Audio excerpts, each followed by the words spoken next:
I really think that we are living in a golden age for multi-class endurance racing. Daytona 24, Le Mans, and Nürburgring 24 Hours, all of them provided probably the best indoor racing I've seen in a very good while. There's been a few deep changes over the last decade that spiced up Daytona and Le Mans. The removal of the GT class for a more over-the-counter choice like a GT3/GTD class, where costs can be lower and give the possibility of each team to compete over different championships without major reworks to each car. The objective for this streamline of regulations over at IMSA and FIA was to bring more cars and manufacturers in each class and create basically a new golden era of endurance racing. Nürburgring's 24 Hours is a different multi-class endurance beast of its own, but the difference is what it makes it incredibly special and my favorite at the moment, even though the race this year didn't go until the end. Let's start this with the big known events, so Daytona 24 and Le Mans. Both Daytona and Le Mans, especially Le Mans in my opinion, benefited massively with the inclusion of new classes to the point they kind of felt completely different races from what they were just 3 to 4 years ago. The addition of the extra manufacturers, especially at GTP and the hypercar class, brought much more dynamism, and both Daytona and Le Mans had plenty of battling during the race. Daytona had this in spades for most of the race, where most of the classes had the top contenders running incredibly close to each other, but a fire in a Lexus at the last hour led to the late restart with just 30 minutes on the clock, creating a tense racing situation until very much the end. The GTP class was pretty much tight all race between the top Cadillac and Porsche, and the full course yellow sent both the Cadillac and the Penske Porsche for a last pit stop, and the Penske team did a terrific job allowing the Porsche to jump ahead of the Cadillac, which was leading the race beforehand. After the restart, Nasser was able to convincingly manage the distance to Blomqvist for the last stint of the race, masterfully understanding the advantages the Porsche had in straight line speeds and being incredibly efficient through the traffic, which ultimately led Penske to win their first Daytona race since 1969. Due to the restart, all other classes had similar battles of their own, but even without a restart, the lead in LMP2 and GTD classes wouldn't be that big considering it was a 24-hour race. Le Mans was also eventful. The weather was dramatic from start to finish, with many changes of conditions requiring the teams to be on top of the weather radar and strategize accordingly. I think it has been with Le Mans that the change of rule set and classes have really truly made the best of the competition.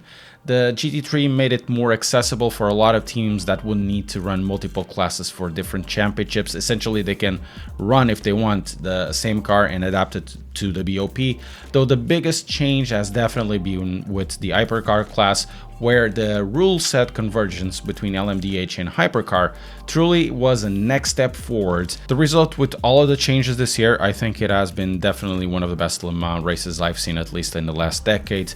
The variety of hypercars was pretty good, with 3 front-runner contender teams up until the very end.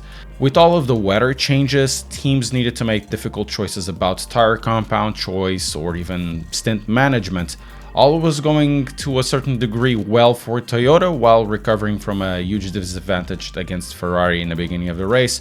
Toyota was very much middle of the pack for the first third of the race, recovering a lot during the rest of it, having a decent shot at contesting Ferrari that controlled the race basically from start to finish. But Le Mans being Le Mans had other plans. A late lunge at Arnage in the wet by the 51 Ferrari turned the chasing Toyota around, essentially ending their contest there. But my favorite endurance race at the moment is the Nürburgring 24 Hours. The track, it is totally different from most, if not all tracks, because it isn't really a track. It's partially a grade A Grand Prix track in Nürburgring, and we've seen Formula 1 there. And then for most of the track, it is essentially a privately managed public toll road. So anyone can take their car as long as they pay the toll and obey the driving rules, hence the big appeal of Nordschleife. It's basically a driving mecca. So these 24 hours were actually pretty good, with lots of track action until the foggy weather decided to do its thing about 8 hours into the race, not allowing the race to be fully finished, which was a big letdown, especially because we had such a good race until then. Here's the thing that makes the Nürburgring 24 hours so different. There were 135 cars this year. Yes, it's 134 cars. It is double of what is present in Le Mans or Daytona, with insane variety. You have choices like a GT3 car that you see anywhere, like a BMW or Audi, but then you have stuff like Volkswagen Beetle or the Dacia Logan, which is my beloved. The track is a character of its own. It is alive, the conditions change in a way that I think no other endurance race does, as it is situated in the middle of the Eiffel forest, so we have the breeze, leaves and dust that fall dynamically to the road, changing the grip with the wind, but most importantly, this Eiffel region has very unpredictable weather. We saw this year, excluding the fog for a bit, sun spells, then it poured like there's no tomorrow and then got clear again, and the variability of the weather is part of the character that makes the track feel alive. We see endurance multiclass in a lot of places, Le Mans and Daytona, though the multiclass in a track like this creates such a completely unparalleled racing intensity. So you have cars like the GT3, they're pretty fast, and they have such a huge speed difference against the GT4 in straights, but in corners it is capable to completely make them feel like they're just stopped. Then every back marker becomes a tense situation really worthwhile watching, especially when there's fighting for position within the same class. The variety of speed between classes and the tight roads makes everything interesting, but there's one last thing. So most endurance races are very restrictive in terms of classes, and the access costs are steep. So generally, even though there might be some Pro-Am classes or Pro-Am teams, the classes are modern GTs or prototype cars, which are unreachable to most. In these 24 hours, and generally on this Nürburgring 24 hours, we can see all types of cars. Seeing all types of cars from very high spec, very professional, to something that is a Dacia Logan or a TCR transfers that idea to the teams as well, where there's more of a sense of grassroots that other endurance races don't have. It feels like the Nürburgring 24 is more accessible to everyone, and the variety makes it seem like racing is available for everyone that wants to get into. One last point I like to raise is the streaming and the TV availability that helps these endurance races increase their reach substantially for new markets.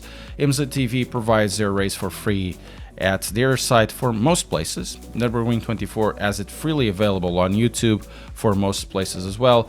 And Le Mans 24 can be had through a Eurosport subscription, which is much cheaper than pay-per-view that was had in the past for some other races in other championships. There are some geo-blocks in the streaming service, but it's clear that streaming has become a huge reason why the interest on these races is growing so rapidly. If you enjoy endurance racing, subscribe to the channel and let us know in the comments which one is your favorite.